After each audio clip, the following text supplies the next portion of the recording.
Assalamualaikum warahmatullahi wabarakatuh. Perkenalkan, kami dari kelompok 7 yang beranggotakan saya sendiri, Safila Maulida Zuhria, dan partner presentasi saya yaitu Hoirul Mustafa. Di sini kami akan mempresentasikan falsafah kesatuan ilmu yang berjudul Integrasi Sains Fadlur Rahman. Didengarkan dan disimak sampai habis ya teman-teman. Baik, sebelum masuk ke pembahasan, akan lebih baik bagi kita jika kita mengetahui sedikit informasi atau sedikit gambaran tentang Fadlur Rahman. Siapa sih Fadlur Rahman ini? Nah, gitu kan. Oke. Poin yang pertama, Fadlur Rahman adalah tokoh besar Islam, juga tokoh yang berpengaruh dalam pendidikan Islam. Fadlur Rahman adalah pemikir Islam, dan juga Fadlur Rahman adalah pencetus neomodernisme. Itu poin yang pertama. Yang kedua, Fadlur Rahman lahir pada tahun 1919, tepatnya pada tanggal 21 bulan September di distrik Hazara.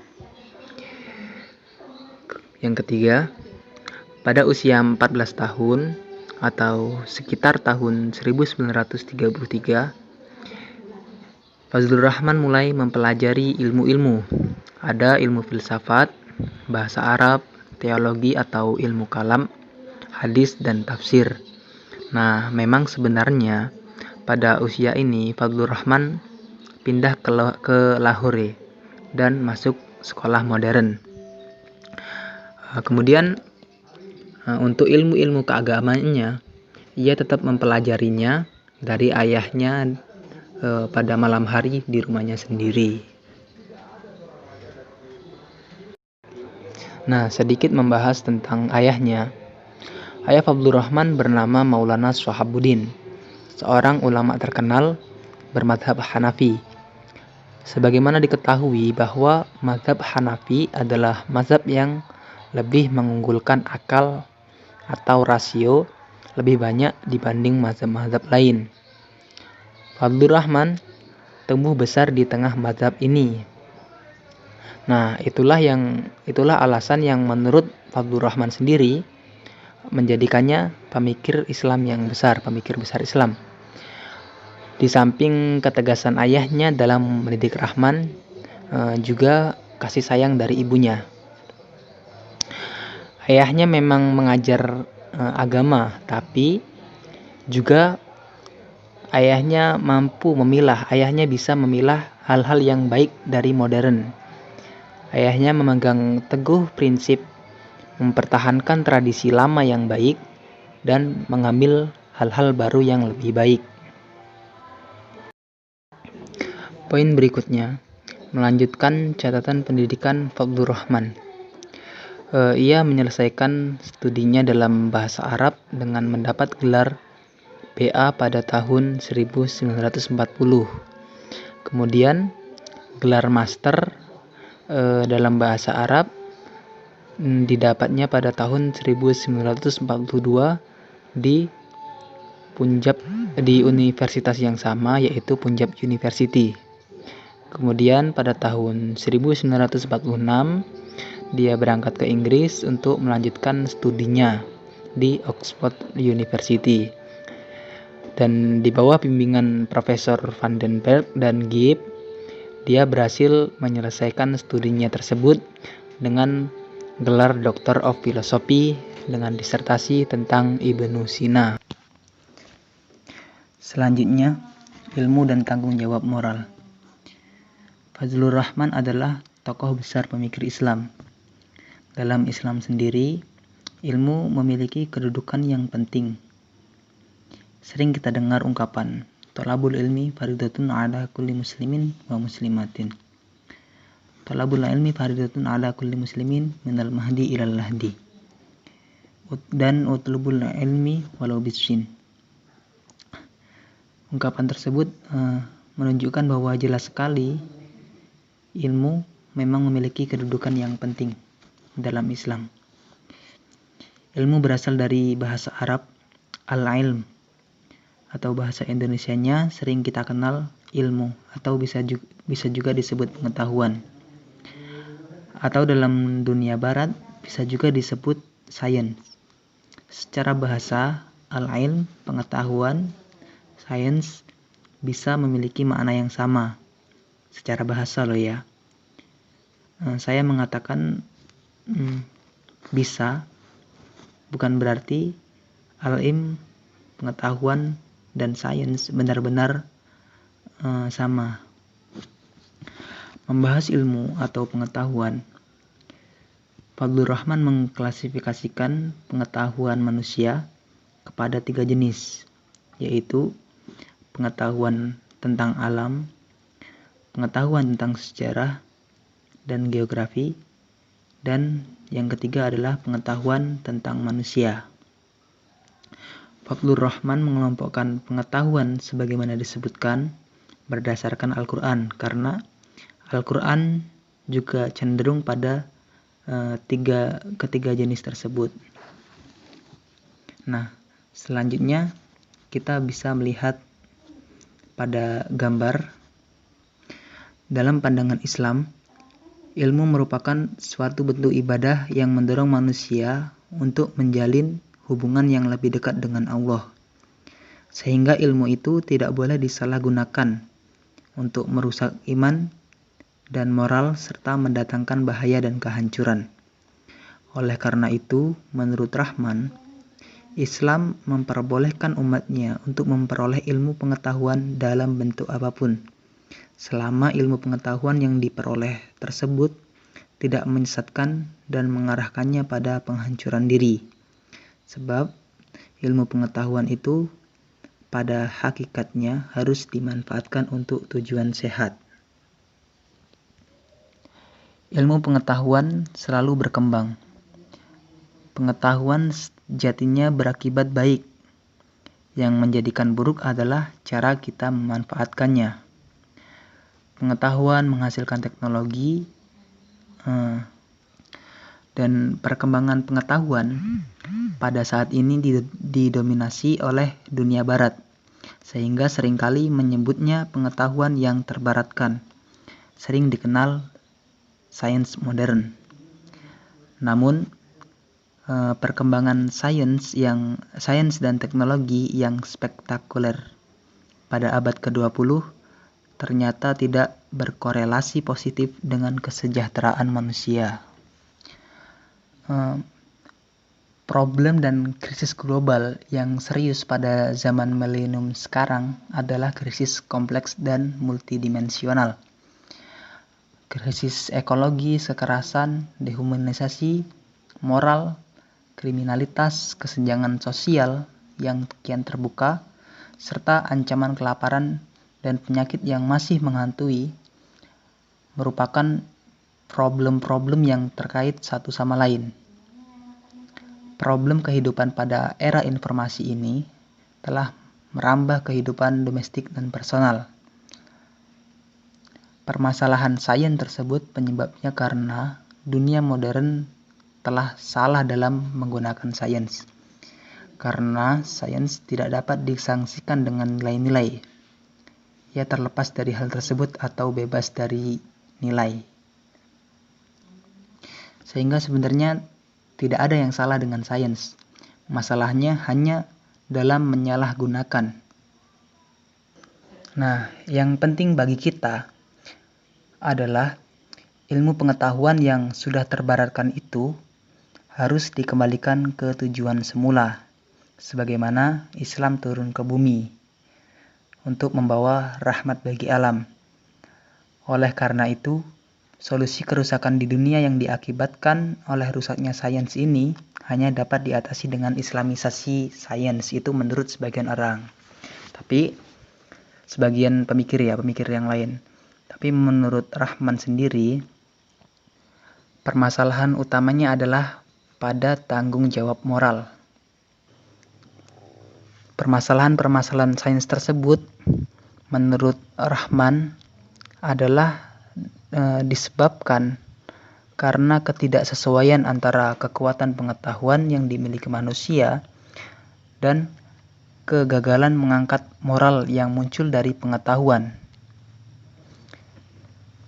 Ilmu atau sains dalam dirinya adalah baik, penyalahgunaannya lah yang membuatnya jelek. Jadi, hal utama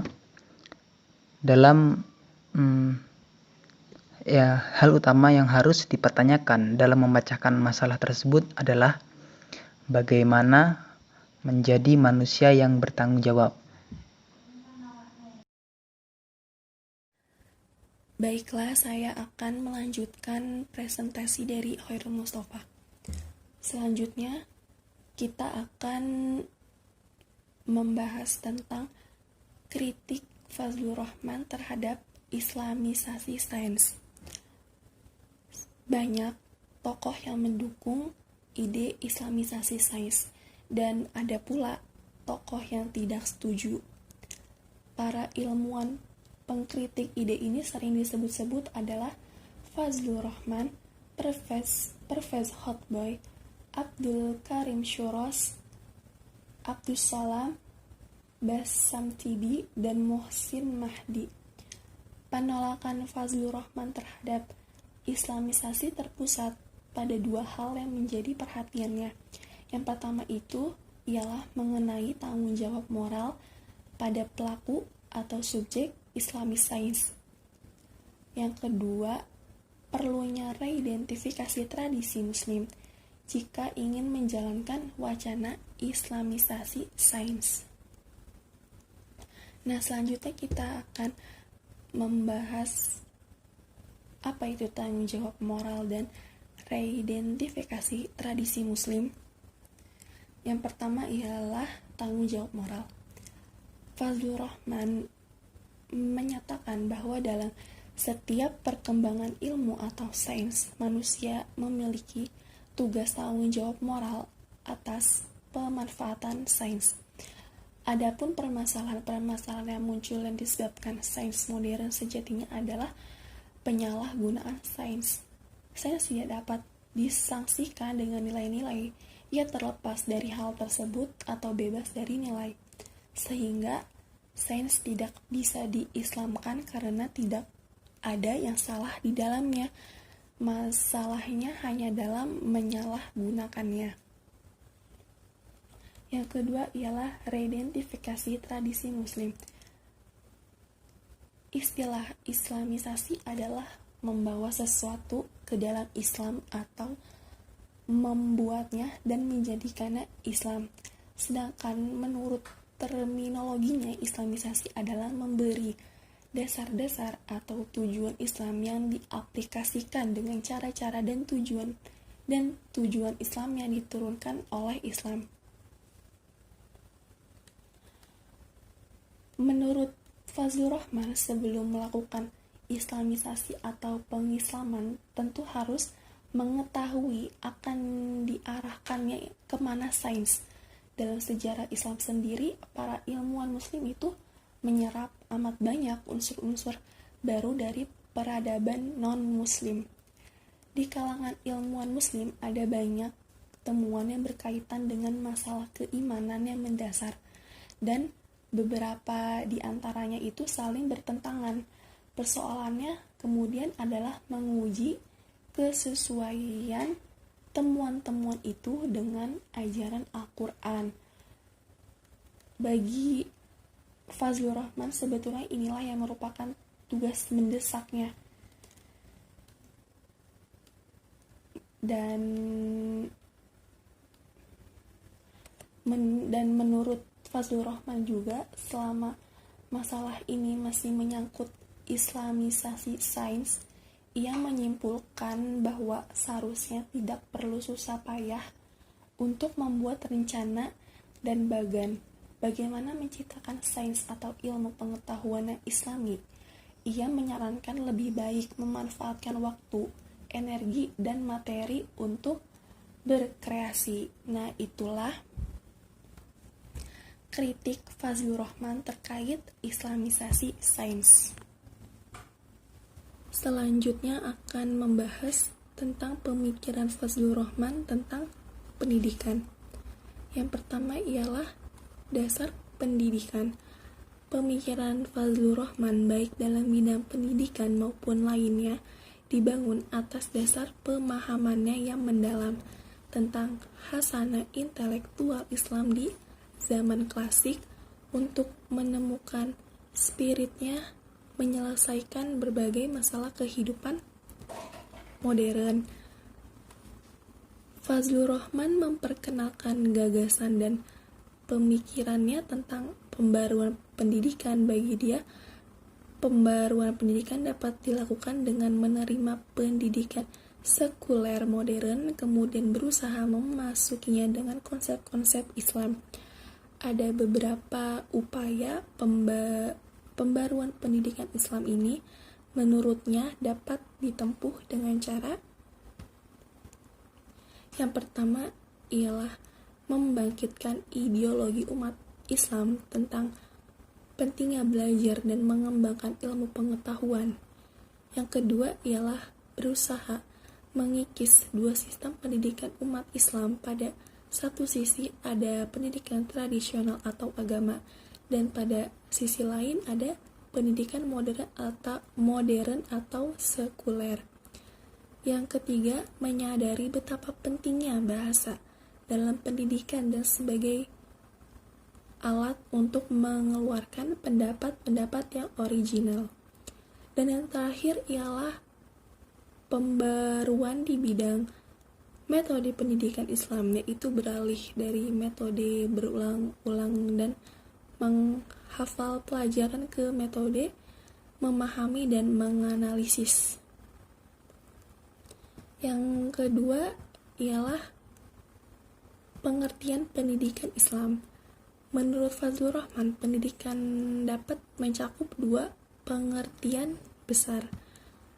Yang pertama, pendidikan dalam pengertian praktis, yaitu pendidikan yang dilakukan di dunia Islam seperti yang dilaksanakan di Pakistan, Mesir, Sudan, Saudi, Iran, Turki, Maroko, dan sebagainya. Mulai dari pendidikan dasar hingga perguruan tinggi, meliputi pendidikan di pesantren, madrasah, atau mulai dari tingkat ibtidaiyah sampai dengan aliyah, dan di perguruan tinggi Islam bahkan dapat mencakup pendidikan agama Islam di sekolah, mulai dari tingkat dasar sampai hingga lanjut atas, serta pendidikan agama Islam di perguruan tinggi umum. Pendidikan Islam dapat dalam arti intelektualisme Islam seperti diselenggarakan di perguruan tinggi. Selain itu, pendidikan Islam menurut Fazlur Rahman dapat juga dipahami sebagai proses untuk menghasilkan manusia integratif yang padanya terkumpul sifat-sifat seperti kritis, kreatif, dinamis, inovatif, progresif, adil, jujur, dan sebagainya. Selanjutnya yang ketiga ialah tujuan pendidikan Islam. Bagi Fazlur Rahman, tujuan pendidikan Islam itu diformat untuk mewujudkan tatanan muslim yang beradab dan konsisten kepada Tuhan. Pendidikan menurut Fazlur Rahman menekankan aspek moral. Ia mengatakan bahwa tanggung jawab pendidikan yang pertama adalah menanamkan pikiran-pikiran siswa mereka dengan nilai-nilai moral. Pendidikan Islam didasarkan pada ideologi Islam. Oleh karena itu, pada hakikatnya pendidikan Islam tidak dapat meninggalkan keterlibatannya pada persepsi benar dan salah. Tujuan pendidikan Islam adalah untuk menanamkan komitmen-komitmen nilai melalui tarbiyah atau pendidikan moral, dan mengkomunikasikan pengetahuan ilmiah melalui taklim atau pengajaran. Dan yang keempat ialah problem pendidikan Islam. Menurut Fazlur Rahman, pendidikan Islam menghadapi berbagai problem, yaitu problem ideologis, dualisme sistem pendidikan, bahasa, dan problem metode pembelajaran. Berkaitan dengan problem yang pertama ialah ideologis. Fazlur Rahman menjelaskan bahwa orang-orang Islam mempunyai problem ideologis. Mereka tidak dapat mengkaitkan secara efektif pentingnya pengetahuan dengan orientasi ideologinya. Selanjutnya berkaitan dengan problem yang kedua, yaitu dualisme sistem pendidikan. Pada satu sisi disebut dengan sistem pendidikan ulama yang dilaksanakan di madrasah begitu tertinggal sehingga sekarang hasilnya betul-betul mengecewakan. Produk dari sistem ini bagi Rohman tak dapat hidup di dunia modern dan tidak bisa mengikuti perkembangan zaman kehidupan modern. Selanjutnya berkaitan dengan problem yang ketiga atau bahasa. Fazlur Rahman menjelaskan sebagai berikut. Dengan itu adalah problem lain yang sama pentingnya, yaitu problem bahasa. Problem bahasa selalu terkait dengan pendidikan tinggi dan pemikiran kecuali dilahirkan dengan kata-kata atau bahasa. Jika tidak ada kata-kata atau karena tak ada bahasa yang memadai, konsep-konsep yang bermutu tak akan muncul. Adapun yang berkaitan dengan problem yang keempat ialah metode pembelajaran. Fazlur Rahman memberikan gambaran pendidikan di lingkungan umat Islam di era Barat Pertengahan dan pra-modern sebagai berikut. Kelemahan pokok yang dirasakan dalam proses pembelajaran di lingkungan masyarakat Muslim pada abad pertengahan dan juga pada masa pra-modern adalah konsep tentang pengetahuan, bertolak belakang dengan sikap dan cara berpikir keilmuan ke era modern. Mereka memandang bahwa pengetahuan sebagai sesuatu yang pada dasarnya harus dicari dan ditemukan atau dibangun secara sistematis oleh akal pikiran manusia sendiri. Dengan mengandalkan peran akal manusia untuk memperoleh ilmu pengetahuan. Dan yang terakhir, kita akan membahas tentang metode pendidikan. Model pendidikan yang ditawarkan oleh Fazlur Rahman disebut juga dengan demokratisasi dalam pendidikan Islam, dan ini merupakan salah satu gagasan revolusioner dalam pendidikan Islam. Dengan menghargai yang dibawa oleh peserta didik, penerapan demokratisasi pendidikan yang ditawarkan oleh Fazlur Rahman dimaksudkan untuk memberi kebebasan kepada para anak didik untuk dapat mengembangkan kreativitasnya dalam pendidikan ke arah yang positif dalam pengembangan kognitif, efektif, dan psikomotoriknya. Konsep metode pemikiran pendidikan Fazlur Rahman yang berorientasi pada Al-Quran terkait dengan usaha pemecahan masalah di atas.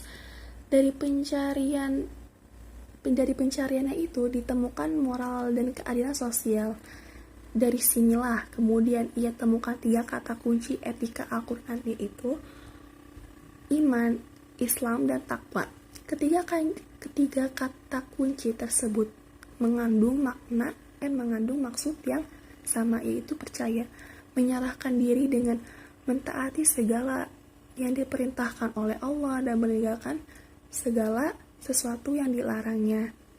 Pendidikan Islam pangkalnya adalah mengarahkan peserta didik untuk memiliki etika Al-Quran dengan kemampuan untuk mengatur segala yang ada di alam ini dan alam ini untuk kemaslahatan seluruh kehidupan umat manusia. Islam mengembangkan ilmu bertolak dari iman, Islam, dan takwa. Nah, itulah pemikiran Fazlur Rahman tentang pendidikan. Cukup sekian presentasi dari saya dan Khairul Mustafa. Semoga presentasi kami ini bermanfaat untuk kalian semua yang mendengarkan, menyimak, dan menontonnya sampai habis. Kurang lebihnya mohon maaf. Wassalamualaikum warahmatullahi wabarakatuh.